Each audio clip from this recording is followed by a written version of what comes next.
What is going on, guys? We are live here at Durango Station. I'm with a very special guest, but before I introduce him real quick, this is a very special edition of the Exquisite Nugget featuring my cousin Eric. What's up?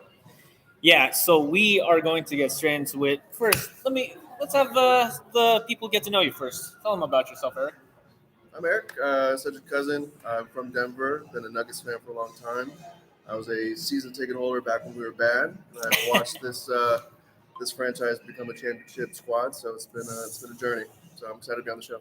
Oh, thank you. Don't forget, this guy's Dirty 30, man. Yeah, it's true. It's true. It's the beauty of being an adult, guys. But until then, we got so many things to discuss. We're going to make this very, I wouldn't say short and sweet. This is going to be a longer episode than usual. What's with a special occasion, being on a Tuesday. And usually I don't really do podcasts on Tuesdays, but since my cousin leaves till tomorrow, we're going to make this totally worth watching for replay value as well. So the first topic of discussion is the Denver Nuggets are 4-3. Like, Eric, tell me right now, how do you feel about this exact current state of the Denver Nuggets being 4-3? I would prefer that we weren't hovering above 500. But having been a fan for a while, and again, watching us go through a lot of growing pains, I'm okay with it. I would like to see us continue to trend in the right direction, which I have faith that we will. The regular season is very long. Yep. Yes. We are beating teams that we should be beating by a lot. Very close or in overtime. So that's not ideal, but it's a new team in the sense that our young guys are in a role and rotation that they didn't have before. And I do think that since we've won a championship recently, there's more pressure on these guys than most guys in their second, third year would typically have. So as long as we as fans can be patient through the season, I think we'll be okay. I think that's fair to say also what's with, given the fact that Michael Malone himself has had to deal with a lot of change. Totally. I mean, for a long time, the Nuggets' strength was our continuity. We kept our coach longer than most people would keep their coaches. We stuck through the growing pains of Nikola and Jamal and even MPJ. So we still have our core four, but that continuity isn't totally there anymore. We've had the turnover that a lot of teams typically have, and so losing KCP, that's continuity that we're missing. Obviously, we only had him around for a year, but that was a core piece that we obviously miss. But even someone like Jeff Green, who was a vet that was embedded in our culture, him leaving, that's a bit of a loss. Jeff Green, don't forget also we had so many other potential players who could have stayed, but they chose to leave, like JaMychal Green or a lot of other younger guys who could have filled the role of either being back at center or back and forward. It would have been something had we, I wouldn't say gotten really further. There's only so much we could do with the amount of players we have, but it's like if we had a little bit more, I would say, fair circumstances, maybe. Who knows where it could have gone? So yeah. So I think we're going to have a reasonable amount of growing pains to kind of find a rhythm this year. Obviously, we have pressure of wanting to win a championship, wanting to maximize Jokic's prime, and I get all that. But we're spoiled by success as Nuggets fans. So if we can remember what it was like before this franchise had ever even won one, we're okay hungry, we're okay with being hungry. We're okay with season by season growth. When we lost to the McCollum and Lillard Blazers back in the day, in 2019, it sucked, but we were excited because hey, this team is starting to get good. Yeah, it truly was a lesson that we needed to learn, so that way we can be like, okay, we've been there, now we can build on that. And it all got there. So I think what I would like to avoid is effectively what's happening with the Bucks right now. They win a championship and they've been spinning their wheels since trying to get back there, and the frustration I think is really mounting up. Yeah, it's getting to them, and I would like to avoid that if possible. I think our players don't deserve that. People like to jump on Coach and Jamal for whatever that you want, but you have to remember these guys helped build this thing up and get us to a championship. So all that matters is that we have to refine that same sense of willingness to like get there, because we still have it, but it's just now making sure we have clarity among our team. Yeah, so. It's a rare thing to have someone like Jokic, and watching him in the Olympics this year, it's like, oh wow, this guy's clearly the best player in the world, playing at his absolute best. So yeah, I'm a little bummed out to see us squander games. I want to see this guy play the best basketball he can possibly play. And the thing is he's still 29 right now before next year, before he turns 30. And this is like the peak of like when take Carmelo for example, man, when that guy was in his prime or when he was 30, man, that guy was just dominating the game by himself. Right. But it's like the same thing can happen for Jokic. I mean, so many people are questioning whether or not, Jokic is about to be 30 years old. It's crazy, man, like how time flies. They're going to say, he's lost his edge or something. He's going to be like LeBron. Like, no, this guy is still probably, who knows? I think he'll still be like an elite top 5 talent for the next at least 5 years. I'm going to say 5 years. I'll be optimistic. Health withstanding. But what I would hope, he said early in his career that he wanted to be the Tim Duncan for the Nuggets. So let's hope he has a long career. I don't know if he's going to play 20 years. I think he'll get bored and go race horses by that point. Or maybe he'll find other hobbies too. But the thing is because even if he's like probably 35, 36, 37, who knows? He can still be an effective player at that time. Yeah, absolutely. Yeah. But at the same time, like for Jokic just to be basically our Dirk Nowitzki or just even try to get back to that same level of getting another championship would be just amazing because you know how this guy has such great longevity. Yeah, absolutely. No, I mean, he's a big that gets used a lot, so I get why people talk about usage and minutes about him. But he does love to play basketball, I would be surprised if he hung it up before he was truly ready to. Again, health withstanding. So take Diana Taurasi for example. She's 42 and she's been in the league for over 20 years. So different position. Guards I think have maybe have a better chance at playing longer careers because they're not in the post as much. Or they're not obviously suffering body bumps and all that. Yeah. But I have no reason to suspect that Jokic can't have, multiple eras of his career where you put, let's say, relating to like the MPJ quote, let's say they do break up this core 4 in the next couple of years.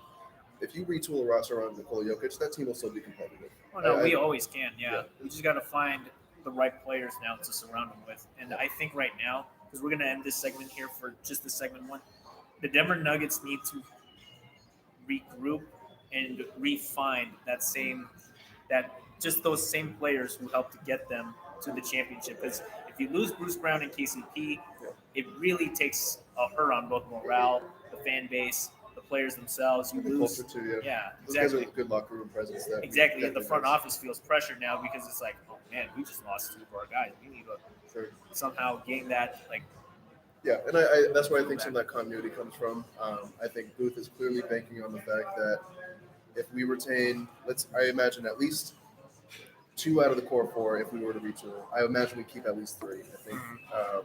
But that these young guys have been there for long enough that by the time they're truly ready to contribute in the rotation on the championship level, that new culture will have taken hold. So I think that's the play, is we hope that these young guys can bring in this next era of Nuggets championships. But we got to see. We're in the growing pain stage right now. Don't forget, we still have to have a lot of patience with the way that these players are being asked for quite a different role too. Yeah. So this isn't something that they're used to yet, but they will be as they, gain more experience and time with that. And guys, that is the first segment. We are going to go. Please double check for me, Eric, which the next one was. We are going to talk about. We got to go back actually and talk about like the current games like from last night to. Yeah. We can go game by game if you want. We can just kind of review which. Of course. Why don't we discuss the near dagger from RJ Barrett last night? As that I looked back and there was a title. I saw it on YouTube that says RJ Barrett almost wins the game for the Raptors. So why don't we talk about that game last night? Let's talk about one thing: turnovers. Yeah, it was so atrocious. But amazingly enough, Russ definitely had I think 4 or 5, which is not great. Yeah. But Jokic was the main culprit.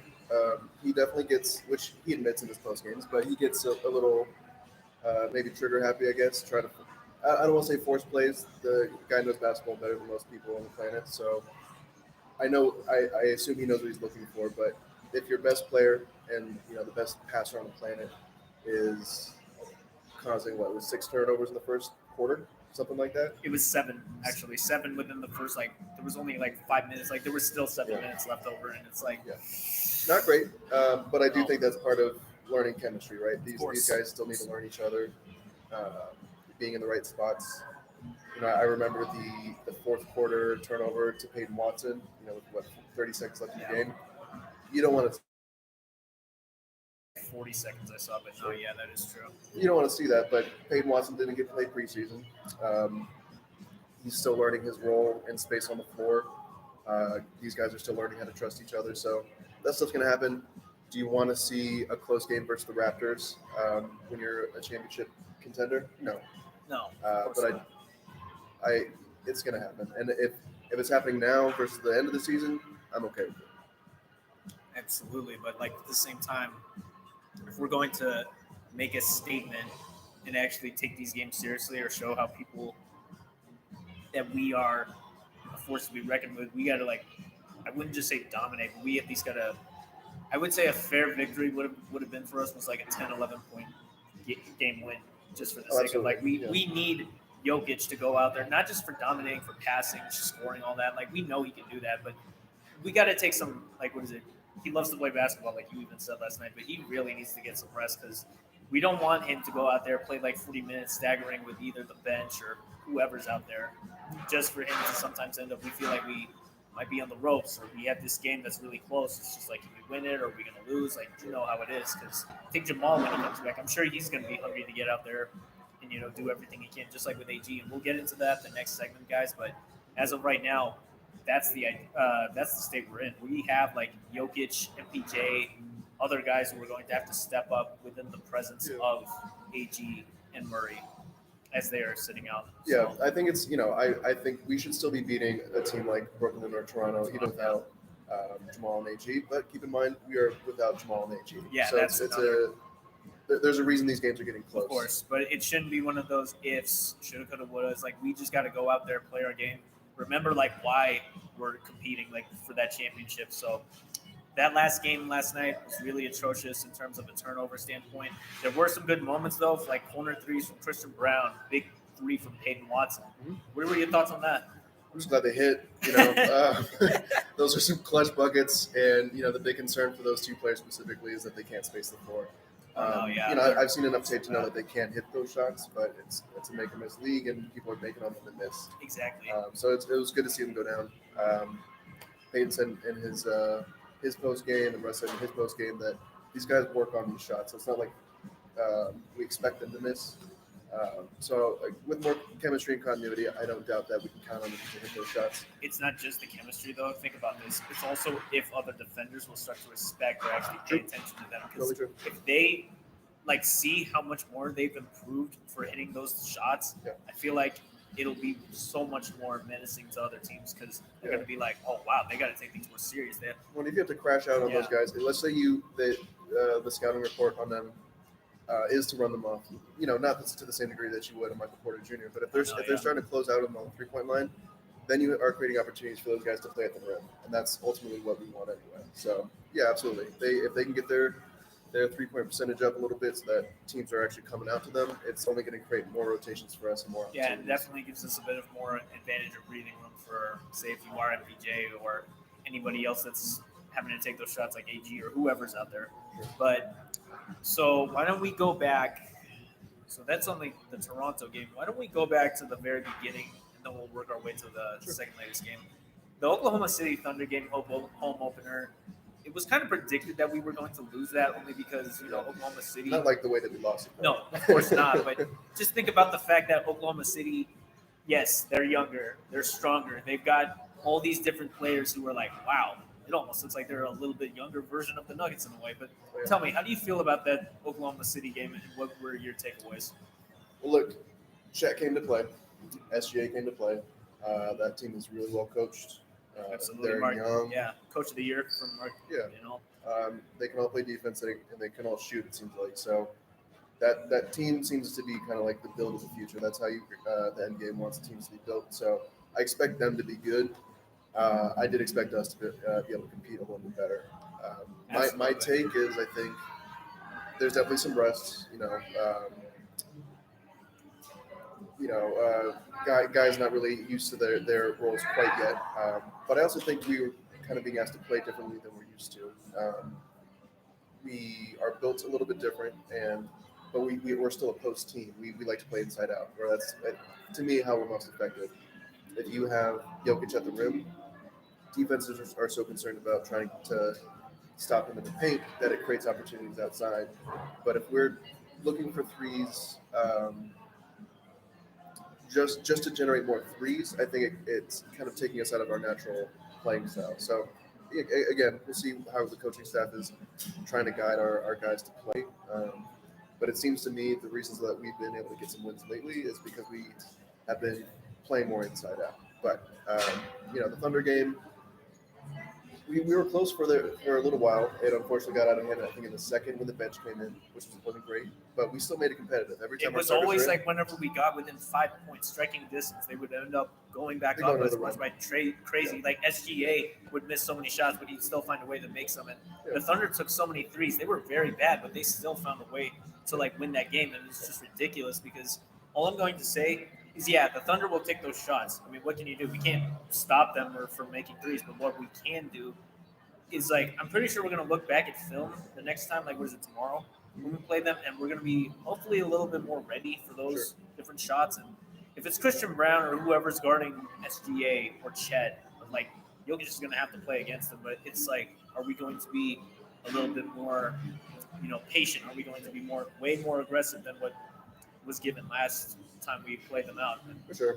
And the difficult thing about playing young athletic teams, for Jokic specifically, and he's gotten way better at, I wouldn't really call him a rim protector, but he's contesting a lot better than he has in years past. But people have been getting our rotations, our defense in rotation, and sliding him out of the paint just enough that it's making it really easy for the lob threat to come at him. So for someone like Chet or a Wendy, it's getting really easy to play at the rim. So we need to be able to stay in front of guys. And unfortunately, we need to help Jokic as much as possible at the rim. In a post matchup, I'll take Jokic versus Chet. But I'll always, Chet's younger. Chet's got more that traditionally athletic. Athletic, and the simple fact that, like, bro, for him to be, he may not be a shooter or attacker, but he's like a great defensive big man, and he would be perfect. Imagine if he was a backup for, just depending on which team you put him on. But seriously, he is the ideal for that Thunder team. Yeah, he's kind of got the Porzingis build. He can space your floor, but can still play at the rim. He can contest shots. So yeah, he's absolutely that unicorn that everyone's looking for. Jokic has been playing against these type of guys for a long time though, so I don't doubt that Jokic can still score. If we keep getting our defense in rotation, that's going to wear us out by the end of the game. And then we're playing from behind. Hopefully we can just find a way to get on our game immediately. That's the thing. Like, a lot of fans have been saying, why don't the Nuggets take advantage of scoring? I'm not saying they should just score, but they need to focus on get going right now. Don't wait till the end of the game to try and get ahead, and that way it'll definitely make us feel probably a lot more safe and just play our defense the way it should be. Yeah, I think one kind of double-edged sword of Jokic's play style is he does so much, especially in the regular season, to get other guys involved, that it kind of puts his own ability to score on the back burner a little bit. And it's kind of like a run game in football, right? If you can keep the run game going, it makes it a lot easier to pass. So for us, the more that we can get Jokic to play at the rim, it collapses that defense on him, which makes it easier to kick out for three. So I would love to see him. Honestly, I would love to see him win a scoring title for no other reason than it makes it ensures that he's a scoring threat throughout the game, throughout the season. And if that's the case, I think it's going to make it a lot easier for other guys to score because the defenses are still concerned about him. When they start to play the pass on Jokic, you see more turnover. So I just go lay it up, dude. I know he would love to see the assist, but the more that he breaks defenses down himself, I think he'll find it a lot easier to pick them apart. But he's way better at basketball than I love. So no, hey, don't even worry about it too much, because the one thing that all that matters right now is that, hey, if he's going out there playing the best game that he ever can, then let him be him. But for Jokic, like, if he was to win a scoring title, just like either Carmelo, LeBron, or any of those greats who have, it would be amazing. But he could do it. He can't. Yeah. If he was getting Embiid level free throws throughout his career, that's 10 more points a game. I want to make a quick point on that. Joel Embiid was suspended for 3 games. I did hear that. Yeah. I think that's a good lesson for both as fans and media members that there's a relationship between us and players. We don't they get commodified for us, but we don't own them to the degree that Exactly. we They're can speak on their lives like that. They're So human at the end of the day, guys. These guys aren't gods, and we're not supposed to judge them for that. Like, the simple thing is, what he did was wrong, though. So I don't know what that yeah, altercation was. you should be putting hands on people. But Yeah. look, if you are trying to elicit a response from somebody and you get a response, sorry, but that dude asked for it. Yeah. It's a different story of like when reporters get assaulted, like from either Kanye or just a bunch of different media or any celebrity. I'm not to say that that's what happened in this situation, but Right. the need for media to get into our celebrities' lives like that, these people It's just are like human. a little way too much, yeah. But we got to get back on track. So real quick, going back after the Oklahoma City game, it's a lesson at the end of the day. I'm pretty sure we'll learn from it and be ready more tomorrow. The next game that really hurt though, that Clippers versus Nuggets home game. I'm like, oh my gosh. Okay, man. first of all, Harden did not get fouled, so we should have won. That should have been our first home win. Don't forget Jokic missed a free throw, which really He hurt us. did. Look, there's so many things to point to that we can take ownership of. But Yeah. my God, that I don't know how We were on Harden, the way the up. Harden hook didn't get called as an offensive Not foul. even that. We went back up. We took the lead at least by 1 or 2 points, and then Oh, yeah. it just slowly was a collapse. I'm like, Yeah, oh. we had a 6 to 8 point lead with maybe a couple minutes left. We should have won the game. That's absolutely we should have won the game. But if you pull into Norman one Powell was like Oh, he CJ went off. McCollum. I'm like, dude, that was so Yeah, annoying. he I'm like, went he off. just couldn't miss. I'm like, is this guy Yeah. gonna hit like a circuit shot or something? Like, we lost the game, but as a fan, I was upset that review didn't go our way. no, it didn't. And the worst part is like when you look back, Harden's kind of lost edge on his three. He's been hitting more twos lately, or long twos. So I don't know if he's. He looks like as good of a Yeah. Harden as we've seen.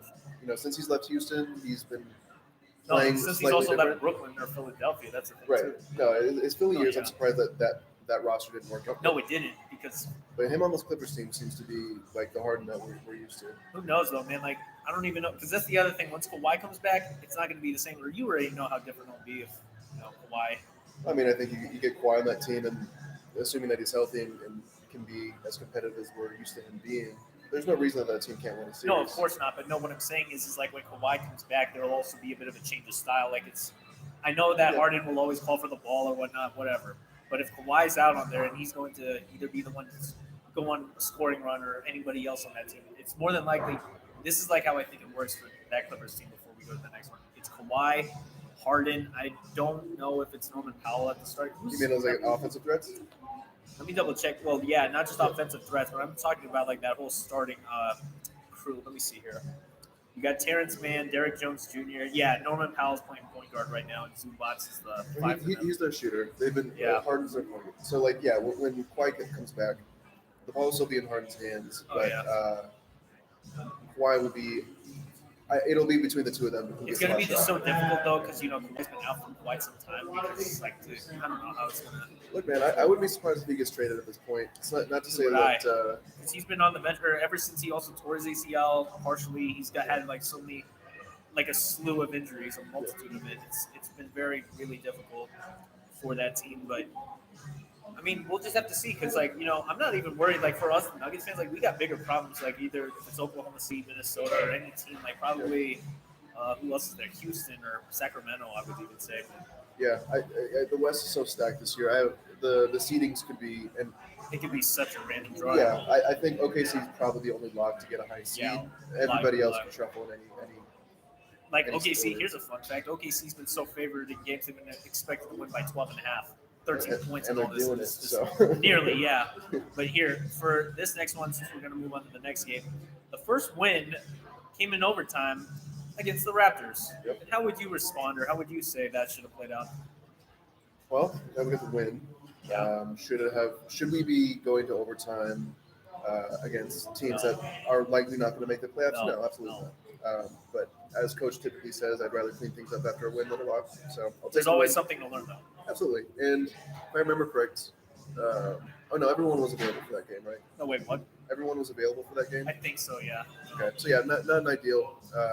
But look, CD played well in that game, which has been encouraging to see that he's taking that starter role well. He guarded, I think he was guarding majority Scotty Barnes in that game. Yeah.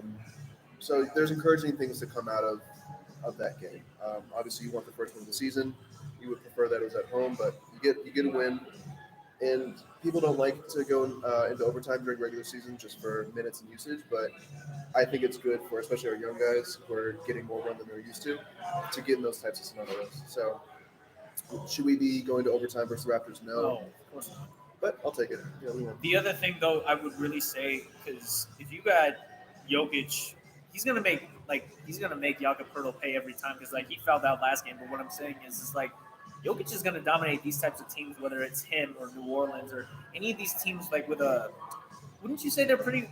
Their centers are quite. I'm not saying they're like small or anything, but like against guys like that, like Jokic makes these guys pay every time almost. It seems. I mean, Jokic makes everybody that he plays Everybody. pay. You'll have somebody have a good game against him here and there, like DeAndre Ayton's had good games against him. Zubac's had good games Yusuf against him. Nurkic sometimes. Hurdle has even had good games against him. Oh, So yeah. it happens here and there. That's comes down to good coaching, and any given night someone will have a good night. But yeah, Jokic is an unguardable riddle. He's an And unstoppable Yeah, force, he's an really, if you unstoppable think force. about it. It's just like what Joker said. There's an unstoppable force that meets an immovable object. We just need to figure out who that immovable object is. And for some reason, I don't want to have to jinx this or say it, but Eric, I feel like Chet Holmgren, but the way he was blocking like certain shots, not just from Jokic, but everybody else, it's like, dude, that guy is a baller. But the bigs of the future, I could see that happening, and Yeah. it'll probably happen as their careers ascend, and Jokic moves towards the back nine of his. You'll start to see that more and more. But this guy's at the height of his game, so I think he'll still have the advantage the Absolutely. next couple of years. Yeah, it just takes time though, because as you said, half these players are still very young. They're just still finding their footing or just wherever they place. And it's the beauty though of the NBA that you get to see these guys either flourish. And I don't want to be a hater, but sometimes they'll either flourish or sometimes take a huge drop off. And you just never know. So moving on though, the Denver Nuggets' second win was in an overtime game against the Brooklyn Nets on a back-to-back. Yep. And it was 144-139. Like Dennis Schroeder, Cam Thomas, like dude, what can you do, man? Dennis the Menace always has good games against the Nuggets, so Who? Oh, Dennis. Dennis, Dennis always does. Schroeder, yeah. Yeah, I mean, our first two wins were both in overtime against teams again that probably won't make the playoffs in the East. Maybe in the play-in range, as to be expected. But if that's what our team needed to get going, great. Two overtime games in a back-to-back, not ideal from a usage and minutes concern, but we got the wins. Just looking back at that game real quick, I just want to say, man, like we were down so much to the point where it was just like, what is going on, man? Like our team looked exhausted after that. Is all I'll say. But Yep, it's a lot of minutes. I mean, for Jamal Murray, like he actually had it's not a perfect game. He had 24 points, 3 rebounds, 3 assists. Jokic had 29 points, 18 rebounds, 16 assists. For these triple-double numbers, it's insane how you get to see this guy like probably grow to be. He's the best player in the world for a reason, man. Yeah. I mean, he's gonna feast every time though against either if it's Nicholas Claxton or who. Let me see here real quick. It's just the way he plays. I like yeah. how Lillard said it maybe 2 years back that he gets organic triple doubles. The man's just in the right place at the right time. Obviously, we play through him, so he's going to get a lot of activity, and he converts, so he's going to get the numbers. But by no means is he forcing anything. He gets rebounds because he gets his tips in, and he's in the right spot for rebounds on the defensive end. That's the other thing I wanted to make mention of this game. For this game in particular, and I know this sounds like a random subject change, but Dario Saric, he had one good kick out from Russell Westbrook, and then after that, it just was a downward spiral of a game for him. It was like bad passes being thrown. He looked so lost in the spacing. He looks like he didn't even know how to hold the basketball at certain times, or he would always get his pocket picked. I want your opinion on this because I know we mentioned this earlier, but he looks like he's just on a new team mainly, and he's just still trying to get used to it, right? Very much so.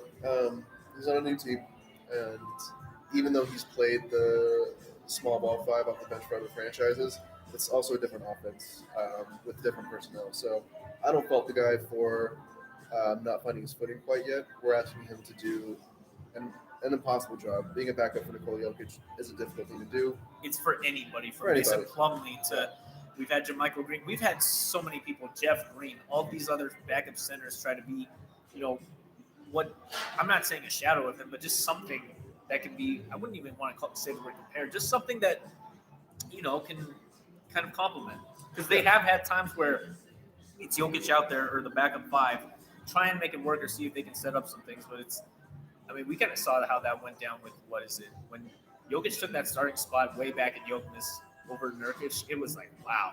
Yeah. So I mean, with Sarge, I would hope that, assuming that he's in our rotation later in the season, um, my ideal for him, let's say that it's Russ and him playing pick and pop, that he can also roll a bit and kind of do what Russ did with Steven Adams. That's the ideal. They're in different points. Russ is at a different point in his career, and Sarge is a different player. But I do think he's savvy enough to be able to play around the rim as a roller, and he can obviously hit a three. But total minutes played, I don't think he's played more than 100 minutes. No, of course not. So that comes with time. It takes a lot of time. Well, not a lot, but it does take some bit of time for these guys to get used to their role and their like position. Like for example, Sharge, yeah, he's more of a smaller, undersized, like point center where he's tall, but he can run like he has that full court vision, and he obviously has quite an advantage over most of these centers. So, and I think the reason we brought in Sarge is he has a similar feel for the game as Jokic, maybe not to the same degree, but he could, as I've seen in other teams and even in the preseason, the dude can play make. So if you wanted to, you could play through him off the bench. Is he going to get as many rebounds? Probably not, unless you put an actual forward next to him. And is he going to score at the same level? No. But we've been putting the ball in Russ's hands off the bench. And if Russ is down court, you're not really letting Dario, any of the offense play through Dario except through on the pick and pop. So I don't think we certainly haven't seen the best of Dario, but I don't think what we've seen is indicative of who he is as a player. That's why we're waiting right now. Like, yeah, Malone's benched him these last two games, but I'm pretty sure there'll come a time when we need Dario. Maybe it could be tomorrow, who knows? But it's like, I'm pretty sure right now he's still prepping. Like, I'm pretty sure like there's going to be a lot of time for Dario Saric to improve this season. Like, Absolutely. it's just a matter of when. And, going to the next game real quick, like this is another game that I feel I was surprised to see from. Let me see real quick. Because I looked at the numbers here. He only played 5 minutes. He didn't really have too much. He had 2 rebounds in that game against Minnesota. And this is the game that was really controversial, not just because I know the Nuggets lost. It's okay. Aaron Gordon had the best game. I thought that was honestly an Aaron Gordon game that, like, Which game? The Minnesota game. Oh, yeah. He had, Nuggets. 5-6 threes? Yeah, but, dude, the fact that he did that, it was the Jokic behind-the-back pass to Gordon. It was so slick where he got that and he had a fadeaway. Yep.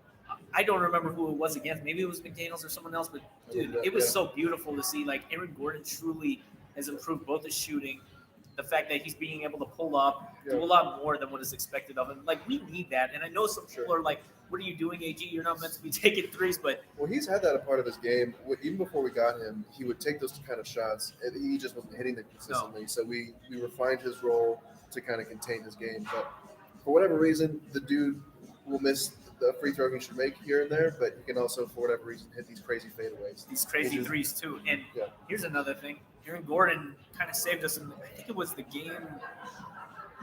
It was game 6 of the 2021 first round against the Blazers when we got him. He hits a dagger 3 in the corner in front of the Blazers bench, and it was so beautiful. I'm like, wow, AG, this is why we brought you in. Yeah. Like, I love the fact that when we got Aaron Gordon at that time, I know it was an exchange for both Gary Harris and RJ Hampton, but it was such a time just to see, like, wow, like this can work. And it did, like, fortunately for us in the 2023 NBA championship. I just hope now, because now that we've signed him, like we need more of that, man. Like those kind of games where it's not just Jokic obviously doing all the work, it's Aaron Gordon tacking on. Yeah, all those kind of shots from the 3, the fadeaway 2s, everything you can say.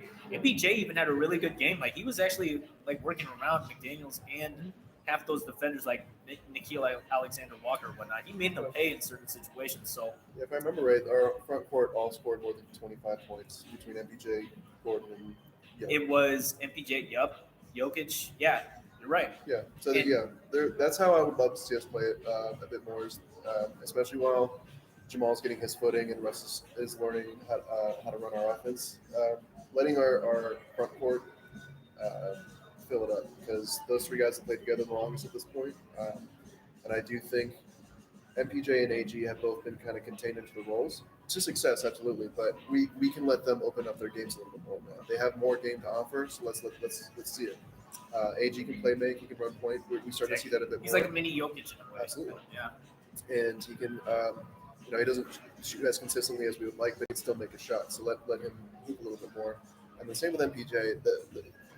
The kid that got drafted out of, or when he was a high school player, he was forecasted to be one thing. Obviously, he's had to work through his injuries, but Yeah. I think he's conditioned himself enough to resemble that a bit more. You're seeing that more in his cutting, a bit more in his rebounding, and shooting off the dribble.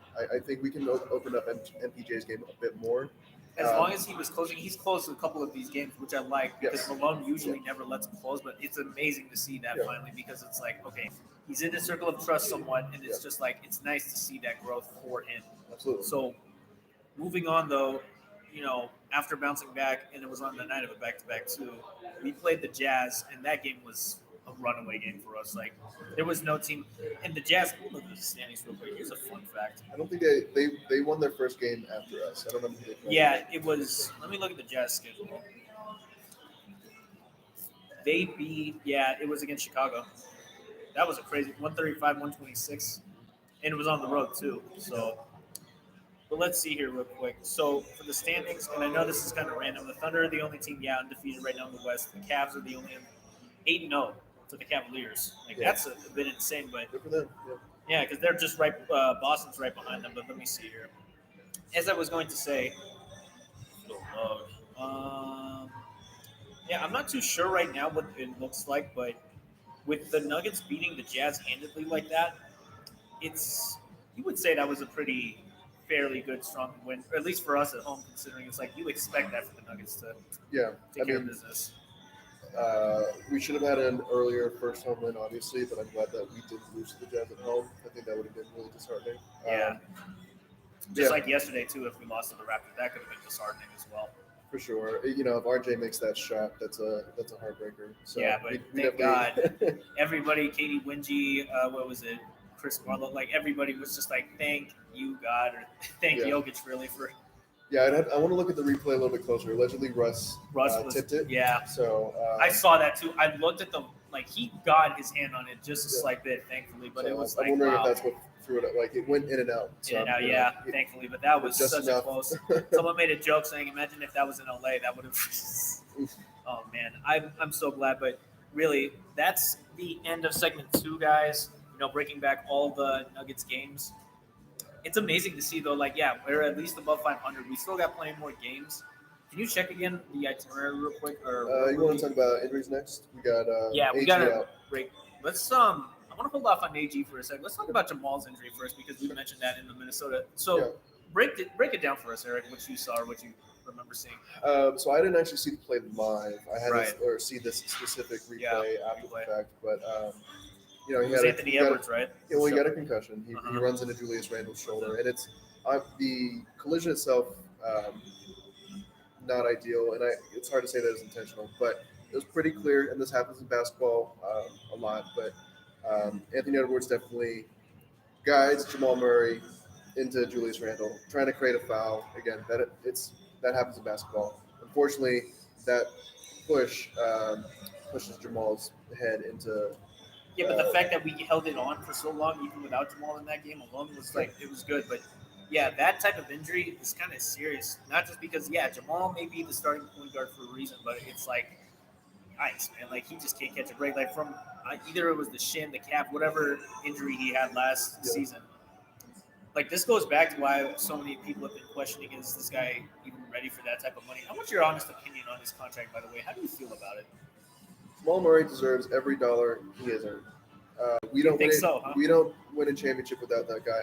No. Nobody wants to pay a contract for what someone has done, but the man has brought us a championship. I know. Nikola Jokic leads that charge. And they've been together for so long. Yeah, but we don't do that without Jamal Murray. And you can look at the stat lines throughout that playoff run. The man was step in step with Jokic. He had a 30-point triple-double. Saved us in that Lakers series, too. Yeah, even in last year, which I think was a tough series for him versus the Lakers. He's effectively being asked to play a better series than LeBron James. Granted, it's an older LeBron James, but you're still asking Jamal Murray to match up against LeBron James in a lot of ways, and he did. He has two Don't game forget, winners. like For he us. also dunked on LeBron. Exactly. So you're going to tell me the guy that hits 2 game winners doesn't deserve the money? No, Especially when the best basketball that Nikola Jokic has played in his career has been with Jamal Murray. the So only thing I he disagree deserves with, the money. I don't think about it like that though, because I'm not saying he doesn't deserve it. Of course he does, but I don't think he deserves that much. Like I don't know what the fixed rate on that certain amount Yeah, is, I don't know. but how it's like contract- I'm just going to say though, I feel like some people were saying he should take a pay cut or whatever, and obviously you never know. But it's just like, man, the fact that we paid this guy so much and now he's injured, or it's just like in question That's whether about or not, like, take MPJ for example, of when he got hurt or his back got injured against. It was in that 2022 season when we were. I think we're playing the Rockets maybe, but Yeah. when he laid it up and he got hurt. Yeah, it's frustrating to see.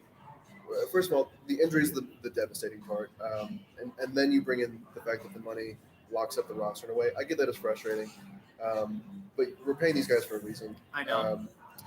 And yes, could we? I don't know enough about contracts to say how it should have broken down. No. Could he have taken a Jalen Brunson style pay cut?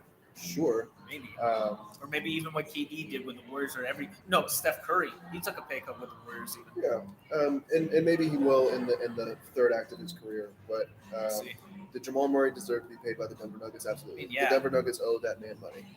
I wouldn't know too much about it though, because it's like I don't say we owe him. Like, dude, the guy deserves it, but it's just like now the question is, can he play up to that same level? I don't know about. This is the other thing people were saying. Like, I know that we can't base this off of just the games he's played or being an all-star, but it's like, man, you better hope that he shows up in the playoffs. Hopefully, he gives us. I'm not saying Jokic numbers, but man, like we got to at least expect something Yeah. of that sort, because it's like otherwise, what are we doing, man? Sometimes. Well, luckily, Jamal Murray has made his name in the playoffs, so I have no reason to suspect that he, assuming that he's healthy, won't be ready to compete. He's a competitive dude. Yes, we would love to see a full regular season from Jamal Murray. He's historically been a slow starter. And that's terrible, because I looked back, like the worst person. I just used this for last year, for example. He got injured, yeah, for sure, but it was just like, man, it's always the worst 3 months of Jamal are November, December, even January sometimes. And then the next 3 months, he just goes all in, like as if it's nothing. Well, and, people have been referencing his conditioning. I wonder if he's the kind of guy that plays his way into shape in the season. And it's hard to blame these guys. It's a long season. Corey even said that, though, too. Yeah.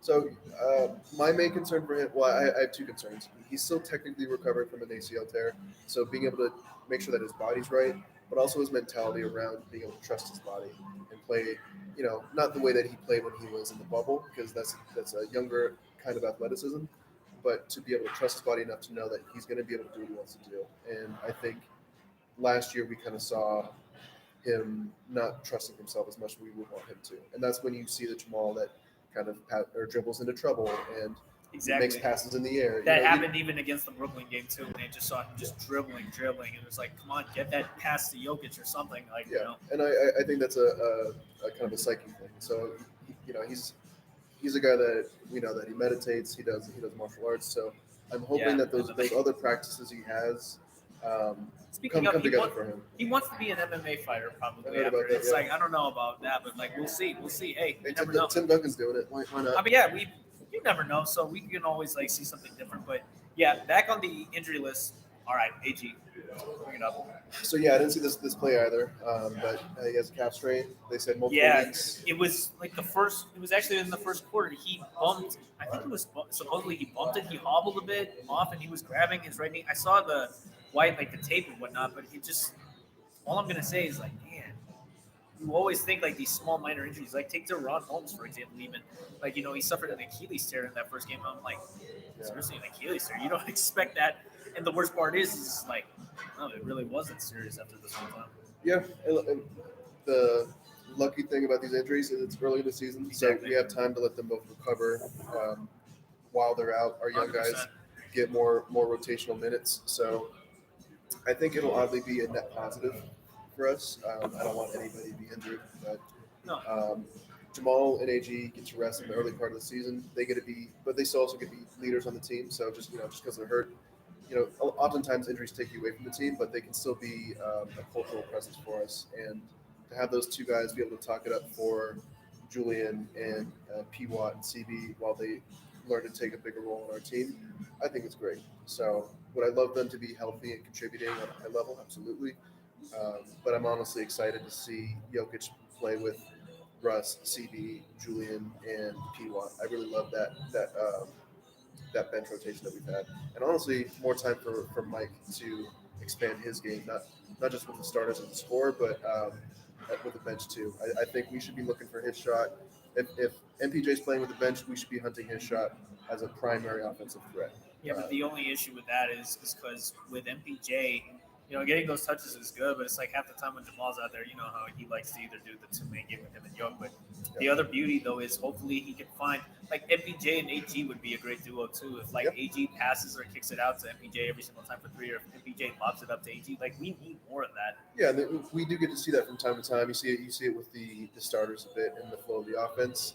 And I loved the unit that had AG and MPJ playing with the bench. I think that's that would be a nice way to I think stagger that's great. too. Yeah. And the other thing is like, imagine if CB staggers, or it's nice to have him for a little bit of extra. He's young. He's got that defensive presence in him, and like when he hit those, whenever Jokic or whoever's playing with him through the bench and mixed with starters, it's nice to see when Jokic or whoever's passing, kicking it out to him, and giving him a chance to hit those open shots, those threes, whatever. Because it's like, wow, it takes a lot of weight off of either from Yo to EG, whoever really is taking a heavy toll on the minutes. So. Yeah, I get that there's a big concern about trying not to use our starters too much minutes wise, especially for AG and Yoke. You don't want our post guys to be taking too many minutes. Fortunately and unfortunately, our best backup five has been AG because, like you said, he can play that kind of Jokic role. The mini Jokic role, yeah. Yeah, he rebounds, he makes. He plays defense still or hustles. Yes. And I get why you don't want to run that lineup out too much too soon. I think it's a great playoff rotation unit, but until either we make a trade for someone to solidify that backup five role, or we get a Sarge or DJ, or I don't think this is it, but a Zignaji to solidify that spot. I think AG is your best option. So that's why hopefully if we're going to figure out a way to either cut or like we'll get into this next segment, guys, but we're going to obviously figure out like if we gotta trade Zeke, trade Sharge, or whoever we're gonna get, like what you said earlier. Like we gotta like these are just mock trades, but seriously, it would be beautiful to see if we can get someone like Nick Richards, Nick Claxton, or like so many other guys could fit on the bench for the Nuggets. It would be I think so great. Claxton, if that trade is actually viable, I think would be a good fit. The guy can score a bit. He can defend. Is a more legitimate. He's just the same age as me too, so. Yeah. And if I'm not mistaken, I feel like he could play a bit 4-5 too. So if he's our backup five, could still play some 4 minutes with Jokic if necessary. So I think that's our ideal backup five, and I think that's what Deron Williams was supposed to be. Hopefully, yeah. I mean, like even if he is a little undersized, like we'll still take it. But he's still a lob threat. Can play above the rim. And he plays like a center, so like either way, like we can figure it out. But guys, going into this next segment, can you check real quick one more time? We're gonna do. Now that we have these injuries, what's your ideal rotation? Yeah, we're gonna go into rotation. So in rotations now, okay, this is an interesting five. So with Jamal out, and CB is mainly taking on that role, and AG being out. Yeah, so who's your starting five right now? No, that's what I'm trying to clear it up. Give me 1 sec. Okay, yeah, we gotta have Russ because obviously we're gonna have him out there. CB's still gonna be out there. I would slide in, I guess, P. Watt to 3, or maybe I don't know. That would be a little tougher. Maybe if it was, because Julian will come off the bench. I think more than likely we should slide in P. Watt to the 3. Move MPJ to the 4, and obviously Jokic to the 5. But that is just my ideal, and I want to break this down actually. Why I'm saying P. Watt to the 3. Look, I get that he was asked to play a bit of an undersized 4 last year, or the fact that we don't really have too many options or other good options than AG to be at the 4. But when you have someone like Peyton Watson, he's quite tall, 6'8", nearly about the same height, pretty much with AG, 6'8". But the size difference is lacking. But his athleticism, his hustle, just the fact that he goes out to block or even play good defense is all that matters. So when I say that, I would love to see just Peyton Watson truly play. I think he is more of a 3 than he is a 2. But him at the 3 would make so much more sense because he is more defense, then that's why it would take a little bit take more weight off for MPJ, so we could either score. So I would Yeah. say that would be my starting five because we already know CB, MPJ, and Joker good. It's just those two. Russ will have to start because he needs to be the primary ball handler and somebody who knows how to play make with Jokic in that kind of two-man game now that we see. Yeah, not like that. I think Yeah. sliding MPJ to the floor is smart. Who do you got though? No, that would be Oh, my yeah. starting. With these injuries, that would be my starting five too. No, but what other rotations would you have ideal? Like, okay, why don't we do the bench real quick? What kind of ideas would you have for the bench? So for me, I don't love doing 5 in, 5 out. Not that it's like five guys subbing in from the bench, but I don't really like a 10-man rotation. I get for the regular season, you want to spread out the minutes a bit more, but I would prefer closer to an 8-man rotation. Honestly, that's personnel. Depends on your personnel, but I guess if that's your starting five, then I would start Julian at the point. Um, Probably stagger a CB to the 2. Yeah. Let Hunter play the 3. Again, I would still love MPJ to play more bench minutes. But if he's not staggered at the 4, you would love to see that since we're paying Sarge to be that guy. I know but we paid him quite a bit. Yeah, we're also paying Zeke, so I think Zeke can take those minutes. Zeke's the fifth highest paid player on the Nuggets. Just to be Crazy, and I think we gave him that contract assuming that we are going to trade him for that value. But since we're paying him that, let him play his natural position at the 4. Let him play defense. Let him get his rebounds. Let him play pick and pop. I'm a huge Vlatko fan, so I think if something's not working, put Vlatko at the floor, and I think you're going to see pop results. I think he's a good playmaker, a good rebounder, a good defender, and he's recovering from an ACL tear, so his offensive game doesn't look how it should, but he can hit a shot. The guy can shoot. He is fully recovered technically, but the thing is, he is still coming back from that, and I just think right now, like similar to Vlatko, he had an ACL tear too. So what I'm thinking right now though is for Sarge, I know he can be a little hesitant here and there, but for the injuries, we have another disaster. Like, how bad would you say this bench is compared to last year's bench? It's hard to say. I think if we are still this disorganized after the in-season tournament, they're about on par. You hope that when the roster's fully healthy, that Russell Westbrook gives our bench an identity, so that there's at least a direction that we're having. In years past, I think the problem with the bench wasn't just the quality of the personnel; it was the lack of identity. It was the fact that Jokic is not playing, so we don't know how this offense is supposed to run anymore. Exactly. And so that's why, for me, Russ is a good add for that reason. But why I really want to see MPJ stagger with the bench a bit more. The role that we've made for him works really well to space the floor for the starters, but you can let his offensive game open up with the bench because one, we need a score there. We need a score, and it gives us a focal point. Floor spacing is definitely another reason why we need something like that for the bench too. Because for the sake, I'm just gonna say this sounds like a random take, but I'm so scared if Jokic were to retire so early. Like, I hope this guy plays, not forever, but I love the fact that we have this guy. Absolutely. It was like a hidden gem from both the draft back in 2014, but just thinking right now of where the bench is after so many years, I look back at all those other guys who we've had before, like Mason Plumlee. We had Nurkic come off the bench sometime. I remember watching those games. I remember before we traded it, or even had all these other guys like Jeremy Grant or whoever was having to fill in some of these roles. It was such a different time, man. I think the last time our bench was good, or at least entertaining to watch, was the Boogie Bones bench. Yeah. Because they had an identity. You had one a big that could actually hold down the 5 spot, but an action to play off of that. But Bones and Boogie could actually play the pick and pop. You could play the pick and roll. Exactly. And then even if you were to give it to Boogie in the post, he could still create out of that. I think that was the idea of signing Sarge, was that someone to be able to play make out of the 5 spot, like Jokic does. It's just, again, a matter of getting these guys ingratiated into the system, into the culture, and getting them comfortable with not just their skill set, but you applying that skill set to how we play. I just don't see, though, and I agree with everything you mostly said, but it's just for Shards right now. If he's in the doghouse or he's just on the bench kind of watching, riding the line, it's going to be really ugly for him to get back out there. Because, we don't know how, what Malone is going to do if he truly decides to utilize him again, or if we're going to even see because this is really hard to watch. Like when he's been a minus. I remember it was like, what is it? It wasn't last game. I think it was I think it might have been the Brooklyn game, but I just remember he was like a minus 12 within like only a few minutes. I don't know the exact number of minutes he played, but it was really hard to watch. Like, yeah, we're gonna have to figure out these rotation lines. Like, it's still early in the season, which is the best thing, thankfully. But as of right now, we have Saric, Russ, like the newest additions to the team. Like, even maybe if we see Hunter Tyson play some more minutes, like that's the other thing too. Like that would be nice. I think he's going to be a quality player, especially for how we play. So yeah, no, I think we have the pieces to fill in the rotation minutes while people are injured.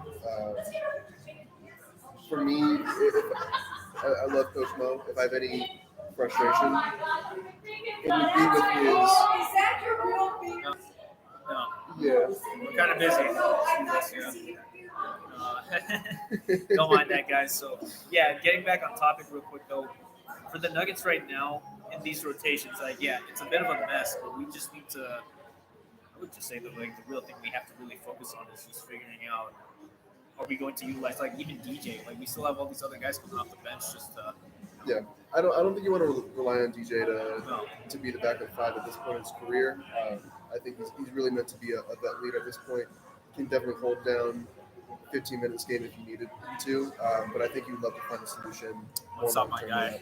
That's my guy, Hugo48. What's up? Say what's up. What's up, dude? Yeah, he's one of my guys. Like, we know him from DMVR. Like, right now, guys, we got a bit of more discussion. Like, this will end the segment on rotations because with rotations right now, I would say, like, yeah, it's very limited because we only have so many players who will actually, Boch will more than likely, have out there. But one more time, like, are we gonna? Oh, the last thing. Last thing I'll say about Coach Mo, love the guy, but in his rotations, obviously he favors his vets, which I respect about him.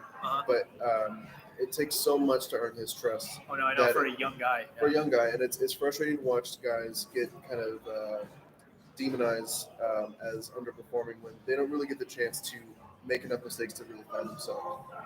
Zeke Naji is a difficult watch as a Nuggets fan, but I think in a different scenario, he would have had more run time to really find his game. It's hard to watch Coach put him out there for 5 minutes and then yank him out, put him out for 2 minutes. And no, I know, because when you only give him so much time, but I think that's the point now, because like with Zeke Naji, it's more than likely by this trade deadline. All I'll say is this before we jump into the next topic, which will be where the Denver Nuggets are headed. This ties into it perfectly. We are going to see a trade.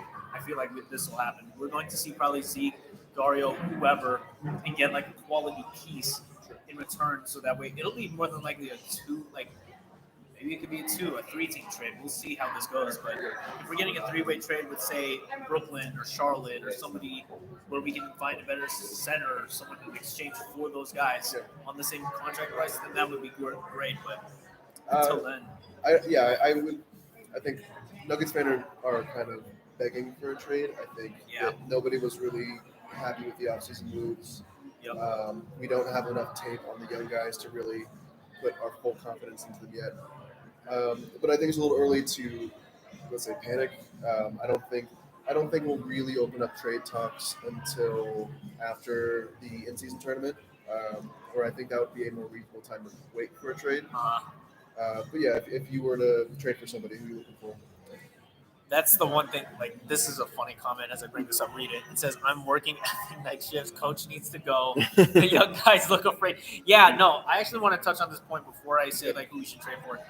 If we get rid of Malone, that is insane. Like, I wouldn't disagree. Like, there have been times where the front office looks like they're quote fed up with Malone to the point where it's like, but this is the one thing I will say. If the young guys are afraid, look, there has to be a leadership. Like, Jokic is obviously the leader of this team for a reason. He's the centerpiece. But if we need to figure out who we get in return, adding a star quality veteran or somebody like I said, Nick Claxton, Nick Richards, or somebody from a different team who's younger, who's ready to probably play backup center, or there's always going to be a team like that. Like, look at from last year. We tried bringing in backup centers from all these different teams, like from Washington Wizards, or not the Wizards, from the Lakers, like Thomas Bryant. You remember Thomas Bryant? Like, it didn't work out, but we know that if we're going to try and make a trade, there are so many other backup centers with free agents. Imagine somebody was like saying, imagine if we got Boogie Cousins all over again. We'll see what shape he's in. I'll take him back. But I think coach has stuck around long enough. One, because ownership will lead them on continuity, and then the success, but also the trust of the players. And a lot of that is Jamal and Jokic. I think without their advocacy, coach may not have made it to this point. But I think my frustration as a fan is I don't think he's the strongest X's and O's coach. Like Of course not. out of timeout plays and late game A lot of rage timeouts too. adjustments. Don't forget, yeah. A lot of rage timeouts. He's a motivator and a culture guy, and I think the success we've had has been a lot of what he's built and brought forth. So it's hard to fire a guy that's helped. You know what's so funny is because like he reminds me a bit of Phil Jackson. Like this sounds like a crazy comparison because Phil Jackson won multiple championships, but he has that same bit very of technical too. yeah. But it's just like he always breaks down those points, and like even though Phil Jackson wasn't really much of a talker, you still see like wow, he gets the things done. We find a way to like truly utilize our play. Like I get it, he has his favorites, he doesn't have his favorites too, but it's like when you have someone like that and one coach, like what more could you want in a coach, man? Like we don't want to go back. Remember the days when we got rid of George Carlin, Brian Shaw, or so many? Oh man. Well, so George Karl would be more of your X and O's coach, but lots of respect of the players for a number of reasons. Ryan Shaw, I don't think ever really got the respect of the players for his coaching style and just the roster he inherited and where the franchise was at. It was really rough. Because I think he's a great coach, but I think that's why you see a lot of really quality coaches remain or return to becoming assistant coaches because they're able to stay in that basically offensive or defensive coordinator position and really thrive under that. But they kind of know what better place to call it instead of having to make the decision. Sure. Head coaching is a lot more than just the X's and O's. You're really managing the team in a lot of ways. Take Greg Popovich, yeah. Yeah. So and Popovich is your ideal, I would think. He knows how to talk to players, but he also knows how to drop the play. I think Eric Spoelstra, Spoelstra was another great example of it. He got his job after he was a video coordinator. He's This is the thing. He was either offered to coach overseas or just be a video coordinator, and it worked so well for him. Yeah. So I think if front office is having any issues, obviously there's the tension that we heard about last year. But is finding someone more aligned with Booth's vision, whatever that might be. Yeah. But I legitimately see reason why you'd want to have a more X's and O's minded coach for Nikola Jokic. I think if he were to play with more high IQ, heavy coach, but like someone that could really drop the play and make adjustments in real time. Like I've seen Coach do it, but I think his strength is mainly motivation and energy and advocacy.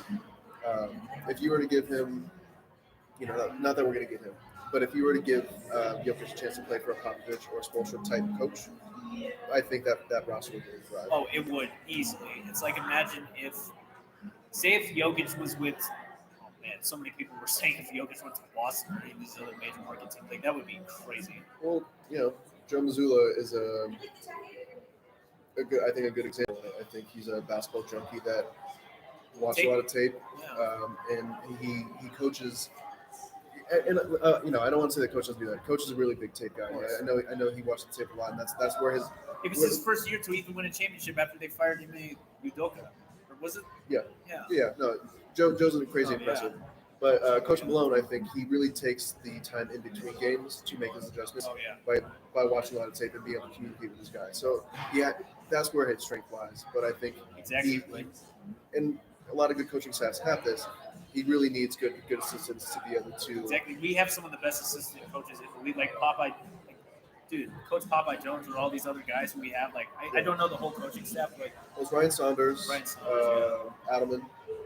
But how many of our previous assistant coaches have gone on to become head coaches? I think that's only a couple, but I will say we have the guy on Jordy. the Nets. Yeah, Jordy. Yeah.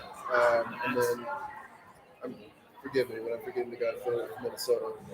I was gonna say Ryan Saunders. Yeah, former assistant in Minnesota. Yeah, I was gonna say. Yep, I see what you mean. So I think if you keep stacking Coach Mo with good basketball minds, we'll have a good coaching staff. We have OG Stojakovic. So it's like it says here. So, Stogie. Yeah, but overall, like for the Nuggets right now, like this is what I love though. Like even what you just said about Malone, like yeah, he takes his time. Like we need that to be instilled in our players. Like when we're looking at the film or we're making those adjustments, that's a bit of a huge deal because most coaches sometimes, they never. I'm not saying they don't look at film, but like I love the way the philosophy of Malone has kind of come to terms, especially with obviously Jokic, Murray, all those guys. Yeah. And like we find a way to, really bounce back. And like this is a perfect example in the 2023 finals when we went against the Heat. Like we knew what we made mistakes in that game too, but then all of a sudden when we dominated Miami on the whole court and won the championship, it was like, man, Yeah. that is truly like how you defeat even a team like Miami. Just for them to be there as the 8th seed, it's like what? Yeah, we took 2 games on the road from a really quality franchise and a really good coach. You don't beat Coach Spo. Especially when you still have Jimmy Butler, who's just playing out of his mind. Yeah, he was the best outside of Jokic. Was probably the next best player in the playoffs that year. And that's, and probably Jamal, but yeah, I know what you mean. Yeah. Do you want to next segment? No. Hold on. There's a comment here. I need P. Watt to get his minutes, even if he has a bad game. But it seems like someone of young guys have a bad game. He won't let them play again. Like that's the other thing, though. That's the trust factor I was talking about. Yeah, but the thing with Malone is if he's going to trust. I want your opinion on this. Like, yeah, we even already touched base, but if Malone is going to have to trust the young guys to play, what exactly do you think? Like the factor of, will he do this on a consistent basis if they're injured, or what do you think is going to happen when they come back? Like that's the thing I want to know. I think the smart thing to do is ease them back in. But yeah, absolutely, Jamal and AJ are going to get minutes back. Yeah, they will. But maybe they can play 3 to 5 minutes less because we've been able to build up Julian and P. Watt to or Hunter Tyson, even like just the simple fact, like just be able to run the bench a little bit longer. Exactly, but like the thing is because we'll come playoff time. I know things will change, but it's just a matter of seeing. Oh wow. What if Hunter Tyson takes a massive leap and all of a sudden is like not the next Jokic or anything, but just improves his game so much to the point where he's like in that circle of trust with I think he is. When you listen to like practice media and even in a lot of the post games after he gets some minutes, the guys seem to really like Hunter. He's one of those vibes guys too. Like obviously, like Malone loves him too. He even said like Malone was like, "I give my passport to Hunter Tyson." I'm like, that sounds like a wild. Crazy take, but it does sound like you genuinely trust him. So I think he must have a good personality because they seem to like to talk to him outside of basketball. But I think he's got a competitive edge and a basketball savvy that the guys respect. So once his shot starts falling, he's going to be a quality rotation player. No, it just takes time. Yeah, but one last thing. So it says for 5 years, Malone can't figure a second unit out. It's embarrassing. I mean, well, all I'm going to say, Hugo, and I'll just say this real quick before we go on to the next segment. Malone he's a very stern coach, or he's very adamant on who he trusts. But at the same time, it's like, what can you do, man? It's just like, it's his team. Like, obviously, he's going to run it the way how he sees fit. But I still think Malone, because if we won the championship already, and Malone knows this, he doesn't need Calvin Booth or the ownership to take advantage of him and tell him what he wants with his team. Like, because at the end of the day, Malone calls the rotations. But I just think it's time that, obviously we got new additions, new players. It wouldn't make sense, obviously, to get rid of Moj. And, like, even says here he's done great things, but it's time to go. Like, no, I don't think that'll happen ultimately because it's like, wow, you get rid of a coach. They're going to, like, probably bring in someone new, and it's just going to create so much tension in there. Like, take Brian Shaw. That's the other thing. The players, they hated him. I heard, like, a lot of players didn't like – it was so crazy. And I'm just like – I think, I don't know how big – if it is really even a rift, but how big the tension between front office and coaching staff really is. But if they really don't align, my worry is that we go after a flashy coach because of the name. But to give a coach time to really know its roster, earn the trust of a roster, and to be able to implement their play style, it's going to take 2-3 years. Oh, no, I know. It's 2-3 more years of Jokic's prime. We don't need that, no. So, but what I was going to say, it's like what happened with the Lakers after Phil Jackson retired. Take this. They hired Mike D'Antoni. They hired so many different coaches, Byron Scott. Like, there were so many coaches who they thought would be like, oh, yeah, the Lakers are going to be great again. But no, they're not, because what do you think? They can't find the chemistry or the right players. They don't have what it takes. And it's not just to say Kobe was getting old or injured at that time. Because when we played them, we still see, like, there are glimpses of that. But it really takes a really set foundation with both the coaching, the players, the whole front office. It's like a unity. Like you need to come together in order for that to work. Or why do you think the Lakers were so dominant for so long, or Chicago, or any of those teams? Yeah, they had it was an organization, top to bottom. They it was unified, as you said. Exactly. And, for whatever that tension from last year really amounts to, I think it's decision on rotations, decision on personnel. Maybe coach was asking for a trade last year. Who knows? But we never know. But like all that matters is that we just need to set the foundation, which we have that. We just need to figure out what's going to work best, not just for the regular season, but these are little glimpses of what could be in the playoffs. So we just don't know. But here, on to the final topic. This will be, because I know we've gone on for an hour. It's so crazy, 1 hour and 10. And thank you for this, Eric. But this will be the last topic. This might take some 20 minutes, but okay. For these expectations, I don't even like using that word. I hate the word expectations so much because it feels like we're going to be let down. But what would you predict happens within, maybe not the whole season? Like, yeah, it's a long 82 games. I actually want to ask you this first real quick question. Do you think the NBA season should just be 82 games or should it be shorter? Or how do you feel about that, by the way? Oh, boy. I definitely think it should be shorter. I think the reason that you're seeing this in-season tournament is because we might, and this will be 10 years down the line, but move into more of a cup format. So you can technically reduce the amount of games played, but still take up the same amount of time for marketing and money reasons. But I think there's a reason you're seeing a lot of people sit out back-to-backs. You're seeing people load manage, especially in the early part of the season. You're seeing a lot of guys either have, not late surgeries, but kind of deliberately miss the first third of the season because it's a long season. It is a long season. And for a long time, people would play their way into shape because why do I need to be at my championship? Why do I need to be at a playoff? It's like with Jamal, when it's only October. I know, but at the same time, like take Jamal. Like, why do you think it's always like, oh yeah, he's been so slow to start, and then all of a sudden he shows up like later, And I like, you need the regular season to really sharpen how a team comes together to get that chemistry, to get the play style. But ultimately, it's 82 games because we need to sell tickets. And we, NBA doesn't want to charge NFL price tickets for a Tuesday family night game. So I get why it's structured the way it is, but I do think we need to make these games matter more, and that's why you have something like the in-season tournament, because they want the stakes to be higher in October and November.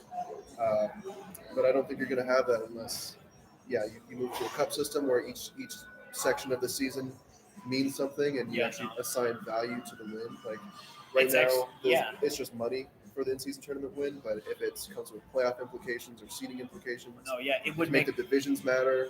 It would add a lot more fun. But at the same time, this is actually a fun fact you didn't know. The WNBA started the in-season. This was back in 2020, and they've been doing this longer than the NBA, obviously. But when they first started that, the Seattle Storm won the first in-season tournament against the Aces, I think. Like, that was crazy. All I'm going to say is, like, man, you talk about in-season tournaments having some stakes to it, like having some meaning. It means a lot more when I wouldn't want the NBA season to be like super short. Like, the games do you think the NBA season should be fairly? When I play 2K, I set it to like the 55, 60 range. 60. I would say 60 is like, what did you say 60 is a fair amount? Yeah, because I think if you take off 20 games, it's not that you have to shorten the season necessarily, because I want to watch basketball as much as possible.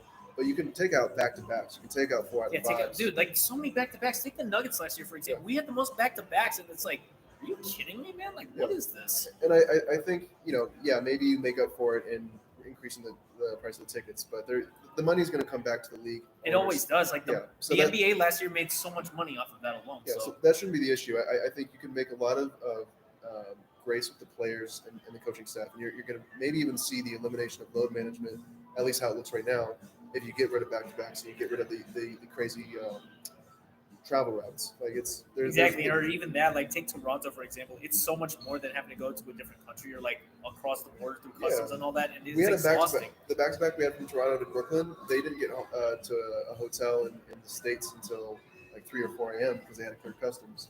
And so to make these guys, and I get it, it's an entertainment business, but you're making these guys exert a lot of energy, then travel, and then play another game. There's a reason guys are. It's not that they're resting because they're tired. That's how injuries happen. They're not getting enough rest. They're in a regular rest. So Yeah, I would definitely shorten. I would shorten the season. I wouldn't necessarily, I would still start it in the fall and play until June, but you can get rid of some of the games in between. There's so many games on League Pass every single night. Exactly. You And can there's make so them all much, matter yeah. more If you included a price package or something without the stupid NBA TV rights, like in Colorado, sometimes you can't even watch the game. Oh yeah, I've So been able to it's- watch a Nuggets game on TV unless it's on national TV. Exactly. It's ridiculous. I know. Even Yeah. from ESPN, I hate ESPN, by the way, but if it's on TNT or any of those guys' shows, then I'm like, okay, why not? But getting back on topic, okay, so what do you predict the Nuggets record will be at the end of the season, and what seed they'll be? With the growing pains that we're going through right now, I wouldn't be surprised if we landed somewhere in the 4 or 5 seeding. So let's call it 50 to 55 games. I don't expect us to win less. Maybe let's say it's 48 games, but I still expect us to be um, in striking distance of home court advantage. Um, but I do think this is going to be a year where we're gonna lose some games because of the young guys. We're gonna lose some games because of the new guys, and I think that's okay as long as we're playing our best basketball in late spring. So my real guess, yeah, somewhere between 50 and 55 games. Just because with Nikola Jokic, I can't imagine we really No, drop we would into never a go playoffs or a play-in scenario. No, of course not. But what I will say is that I think if we've got Jokic, look, I think, yeah, 3 to the 5th seed, in my opinion, between 3 and 5th.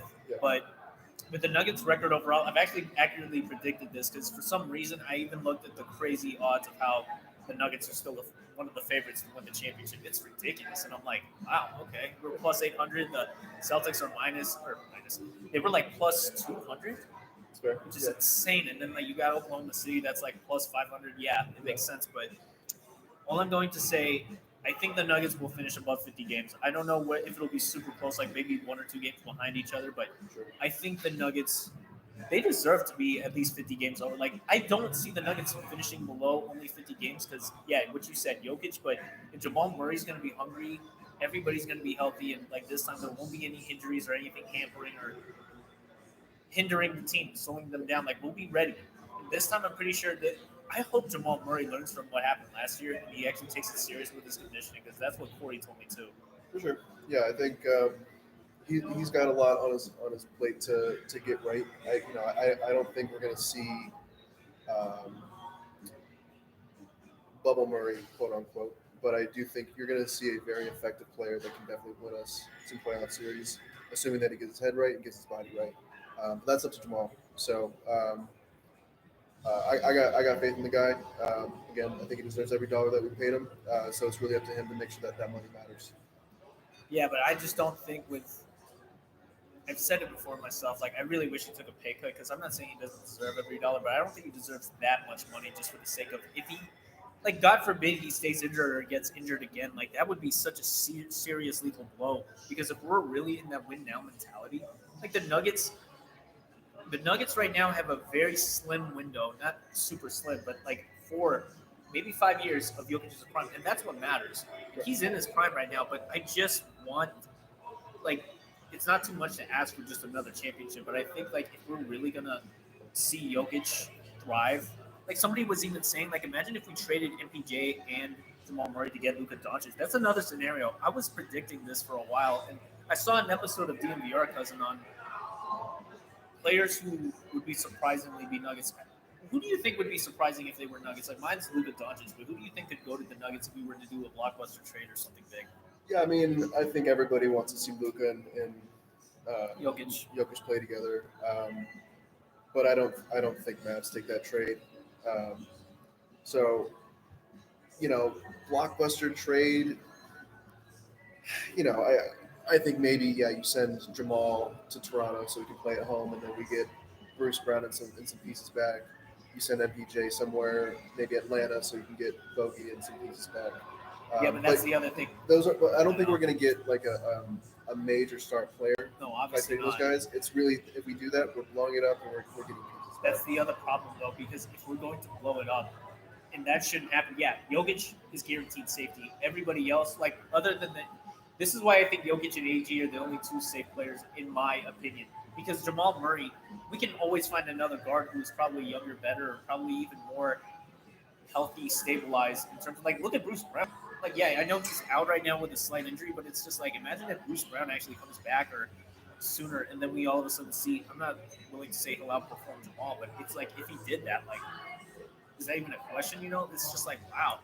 No, I get the value of wanting Bruce back. My after he left, which he No, should I have know. absolutely went to go get that Everybody, money. yeah. But if he does come back, I think it's No, the Pacers also don't forget the Pacers did him dirty in a way because they traded him so fast to Toronto for yeah. to get Pascal Siakam, and it was like what?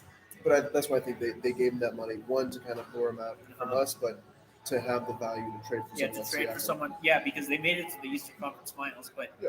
I just think that for Bruce Brown, if he was to come back as a Denver Nugget, it could be this year. We never know if it might be next year. But what I'm simply going at is, well, there are so many players, man, like out there in the league right now who would fit. Somebody was saying like trade Murray and get Dejounte Murray, and it was like Dejounte Murray on the Pelicans. Like I'm like that sounds like a bit of a DeJounte would be crazy- dope. I think that's what I think a lot of people want to see as a defensive-minded point guard for us, so that we can defend on ball again. It's funny because whenever they've matched up, or I've seen the comparison, like if Deontay's being guarded by Jamal, like Jamal is like winning that matchup. It seems like almost every time because he blocks or he actually knows how to defend. It's Yeah. just Again, Yeah. just getting his mind and his body right. I think a healthy Jamal Murray is, as we've seen him do, is an elite player. Okay. But I always reference when PG came back from his major injury. He would always say it took him about 3 years to really start to feel like Oh, himself again. This is year 2 of Jamal coming back, so give him some time.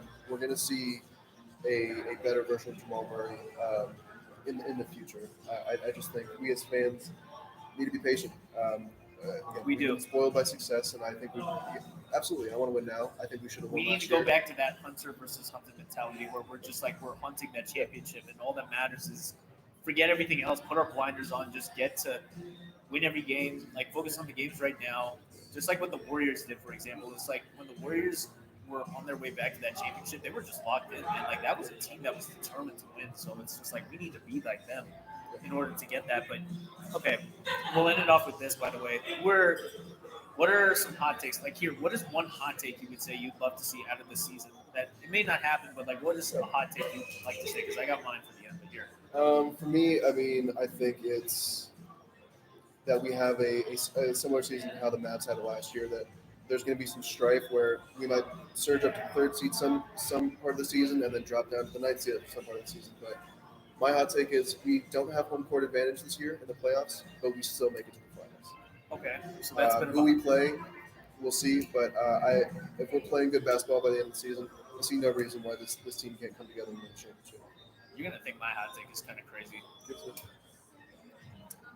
I think I usually don't bank on this Jamal hot take a lot, but I will say it again this time. I think Jamal is not going to outperform Jokic, I would say, but he's at the same level. And the reason why I think this is a hot take with crazy numbers, Jamal goes for, I would say, 29.8 points. He has 11.2 rebounds and 14.5 assists. Like the reason why I'm saying these numbers right now, if he wants to be an all-star, and I'm pretty sure like this is obviously a temporary concussion injury, like what happened to Donovan Mitchell. He was even out this year with a bit of a concussion for a few games. But if Jamal Murray comes back and just completely balls out, shows like the whole league, like wow, this is what truly this guy is capable of, and he could potentially be in the MVP talks. I said this on DMVR, like no, real quick, this might be a huge leap for Jamal, like to finally be recognized as like wow, this guy, man. Like maybe he is really worth all that $208 million for all those years. 4 years. Is it a 4-year contract or how many years was that? I think it was a 4-year extension. It's so crazy how Jamal. I know that he underperformed in both the Olympics and in the playoffs last year, but it's just like. Well, I'll give you a bonus hot take. Let's say Jamal doesn't get All-Star in the prime of his career. Uh-huh. I could see him getting kind of like Mike Conley or Drew Holiday All-Star towards the end of his career. But I bet you, if we're winning the kind of championships that we should as an organization, that Jamal Murray gets a Finals MVP at least once in his career. He might not make an All-Star, but he'll get a Finals MVP once in his If career. he does make the Finals MVP, no, that's the thing. We'd obviously have to make the Finals, but I still see him possibly not.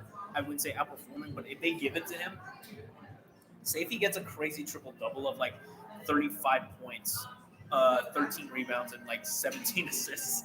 like imagine that. Like somebody, even Adam Mares was telling me, he's like, if he does those numbers, like give him Finals MVP just for the sake of him even trying, because it's like that's for a point guard like Jamal, especially when you have the best player Jokic on the team. It's tough. Yeah.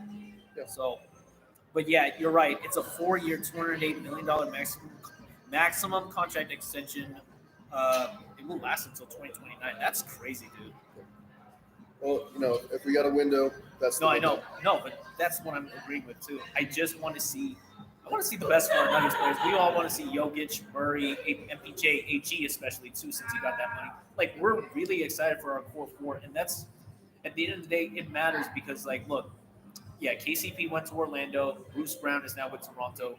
Yeah, we've lost some key pieces, but at the end of the day, we'll find a way. Either maybe BB comes back sooner than expected, and we can hopefully find some great backup center finally that the bench is always needed, because it's always been a bench issue, but it's never impossible just to see oh wow, the Nuggets can truly form a serious threat for I wouldn't say multiple years, but maybe a couple of years or so. You never know how this team will truly come out. Because I would love to see them probably beat Boston or whoever, Philadelphia. Well, Philadelphia kind of sucks right now. Whoever comes out in the Eastern Conference Finals, Right. It would be nice to see. So Yeah. But yeah, any other last words, cousin, or before we end it, or what other words do you have? Just want to shout out my dad. We recorded for an hour and a half, and I didn't cuss once.